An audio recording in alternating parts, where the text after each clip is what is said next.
गुरुदेव एका मुलीला म्हणतात, अगं पुरी, मुलीला संस्कार मिळण्याचं सगळ्यात मोठं ठिकाण जर असेल तर ते तिचं माहेर आहे.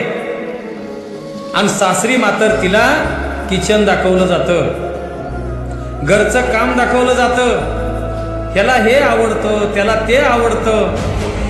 त्यात जर तिची चुकी झाली तर तिच्या आईला आणि तिच्या वडिलाला पाठीमागं बोलणं खावं लागतं.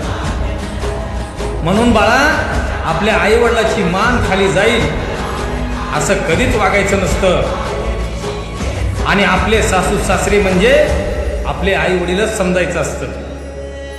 आणि त्यांना सुद्धा आपल्या आई वडिलासारखं प्रेम लावावं लागतं. कारण त्यांनी सुद्धा आपल्या लेकराला लहानाचं मोठं करून आपल्या हवाली केलेलं असतं.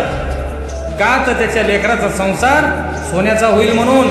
आपल्याला बी कधी ना कधी एखाद्या मुलाला जन्म द्यावा लागतो. म्हणून लेकरा, कधी ना कधी आपल्याला सुद्धा कुणाची तरी सासू व्हावं लागतं. म्हणून सासू सासऱ्याला परक नाही समजायचं, ते सुद्धा आपले आई वडीलच असतात. कळलं? बोला जय बाळूमामा. बाळूमामाच्या नावानं चांगलं.